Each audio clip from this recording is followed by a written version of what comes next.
112 million years ago, the rain fell, and the world itself seemed to exhale. The drops tumbled from the heavens, striking the canopy with soft percussion, filling the jungle with a rhythm older than memory.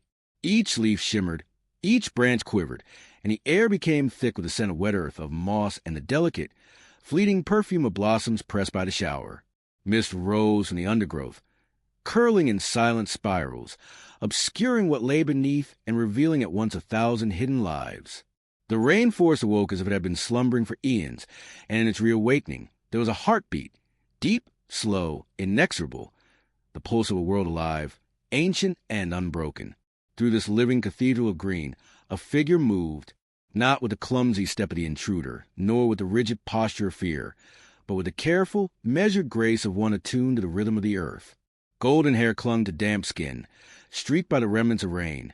A thin cotton tunic, soaked and heavy, hung in delicate folds, revealing vulnerability but not weakness. Barefoot, each step pressed into the dark, wet soil, leaving impressions that would be erased almost instantly by the jungle's quiet reclamation. And beside this figure, as if drawn by the same pulse of life, walked a creature equally remarkable, a black-furred chimpanzee, powerful and vigilant, moving with silent strength. Its hand reached for hers, and together they traversed the glistening floor of the forest, two beings bound by the invisible threads of instinct, trust, and something older, something beyond words. The forest was alive in every sense. Birds erupted in sudden chorus, their calls cascading to the thick air, echoing against the trunks of trees, as if announcing the revival of a world suspended between eternity and moment. Frogs, hidden among the wet ferns, joined in their distant rhythmic croaks, a counterpoint to the whispering of leaves overhead. Tiny insects shimmered, their wings catching the rare shafts of sunlight breaking through the gray clouds. Each living thing, creature, plant, even the unseen currents of wind and water, conspired in the symphony of life, and yet, amid this vast, breathing panorama, the golden-haired figure and the chimpanzee moved with purpose, drawing the eye not as intruders, but as part of the same rhythm, part of the same story that had begun long before and would continue long after. Each step into the jungle deepened the mystery.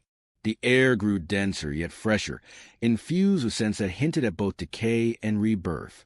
Every inhalation was a communion with the pulse of the planet, with a legacy of countless generations of life that had carved their existence into the fabric of these forests. Here, survival was not measured in dominance alone, but in awareness, in subtle understanding, in a quiet respect for fragile balance of this living world.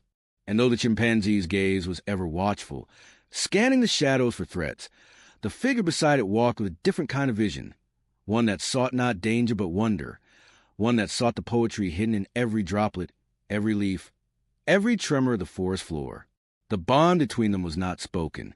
It was silent, unshakable, ancient, one hand in the other. They navigated the labyrinth of roots and moss, the wet rocks and fallen trunks.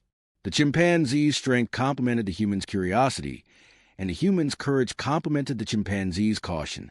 In this partnership, there was a new kind of understanding, one that transcended instinct and reason alike. It was a bridge between worlds, a testament to the possibility of harmony in a place that demanded respect, humility, and attentiveness. As they moved deeper, the forest revealed its layered beauty. Sunlight, filtered and muted by the thick canopy, struck through in golden slivers, illuminating particles of water in the air, turning the mist into rivers of light. Ferns and vines glimmered, dripping with rain, their shapes etched with exquisite detail, as though the hand of the artist had carved them into perfection.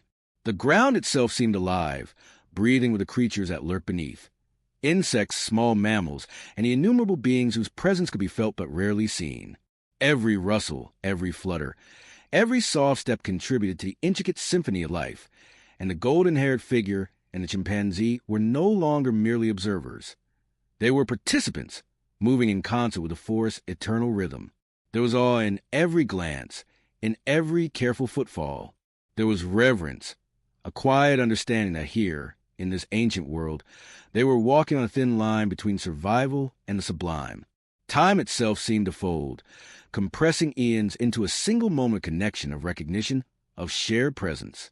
And through it all, the rain's memory lingered, not in wetness alone, from the renewed vigor of the forest, in the glimmer of light on every leaf, in the muted scent of growth and life reclaimed.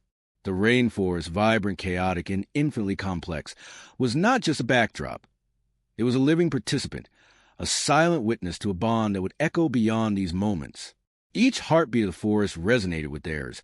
Each breath taken was part of a greater chorus, and every glance shared between them whispered the possibility of a world where connection, understanding, and wonder could exist without the need for words. And so they walked, hand in hand, the golden-haired figure and the